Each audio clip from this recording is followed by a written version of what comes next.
যে আপনার সাংবাদিক ভাই থামাইতেছে একটা ঝামেলা, কিন্তু পরিস্থিতি জয় ভাই মনে হয় সাংবাদিক ছিল, ওনার মোবাইল টেনে নিয়ে যাচ্ছে, ওনার গাড়ি মারছে, পরে আমরা অনেকক্ষণ ছিলাম। এই মেয়ে আসলে অসভ্য, ওনার অ্যাটিটিউড, একটা মহিলা মানুষ একটা এরকম অ্যাটিটিউড থাকতে পারে না। পুরুষের সাথে কিভাবে ব্যবহার করা লাগে সেটা সে শেখে নাই।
মানে কোনো দোষ আপনি বলতে পারবেন না, উনি হচ্ছে আপনার সাংবাদিক মানুষ, ভিডিও করা হচ্ছে ওনার কাজ, তো উনি ফোন দিয়ে ভিডিও করছে। এই ভিডিওটা কেন করলো, মানে ওই মেয়ে এই জন্য ক্ষিপ্ত হয়ে ওনার উপর আক্রমণ। এটা তো কোনো যৌক্তিকতা নয়, একজন সাংবাদিক তো ভিডিও করে, এটা পূর্ব সন্তান।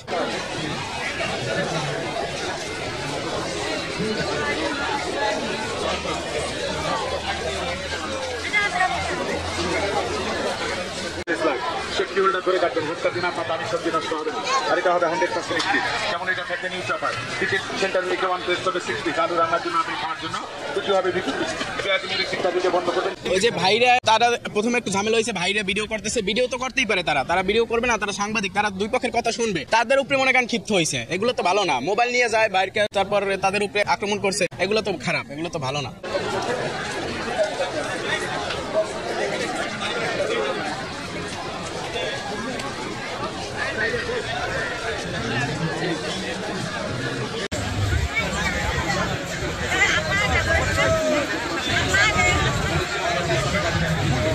সামনে পুলিশের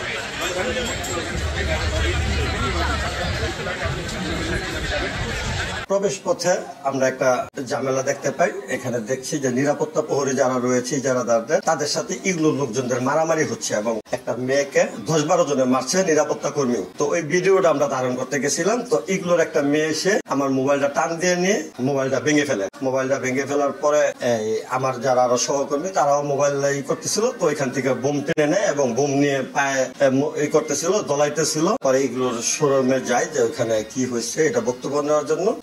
আমাকে সে অশ্লীল ভাষা, আমার মা বাবা তোলা ছেলেরা যে ধরনের গালি দেয় বস্তির লোকজন, সেইভাবে গালাগালি করতেছিল। 50 থেকে 60 জন লোক আমার অতর্কিত হামলা করে এবং আমাকে পিটাইয়া গুরুতর জখম করছে। তো আমি এখন খুবই আহত, ঠিক মতো কথা গুছিয়েও বলতে পারতেছি না। আমার কথা হচ্ছে যে এই ধরনের একটা সন্ত্রাসী কর্মকাণ্ড করার জন্য ইগলুর মতো একটা প্রতিষ্ঠান মানে এই ধরনের লোকদের এখানে নিয়োগ করছে, এটা মেনে নেওয়া যায় না। আমি পুলিশ সুপার মহোদয়কে জানাচ্ছি, বলছে পরবর্তীতে ব্যবস্থা নেবে। অতিরিক্ত পুলিশ সুপার যিনি আছেন মেলার ইনচার্জ, তাকেও জানাচ্ছি, সেও বলছে যে পরবর্তীতে ব্যবস্থা নেবে। তো আমি আজকে মারাও যাইতে পারতাম, তারা যেভাবে আক্রমণ করছে তারা আসলে কোনো ব্যবস্থা নেয়নি। তো একজন গণমাধ্যম কর্মী যদি এখানে নিরাপদ না থাকে, তাহলে সাধারণ দর্শনার্থী কিভাবে নিরাপদ থাকবে? কালকেও বাণিজ্য মেলায় সেম একটা কাস্টমারকে দোকানিরা ইচ্ছা মতো মারধর করেছে, ওই লোকটা মুমূর্ষু অবস্থা এখান থেকে কিন্তু অ্যাম্বুলেন্সে নেওয়া হয়েছে। এই অব্যবস্থাপনার কোনো বিচার এই বাণিজ্য মেলায় হয় না।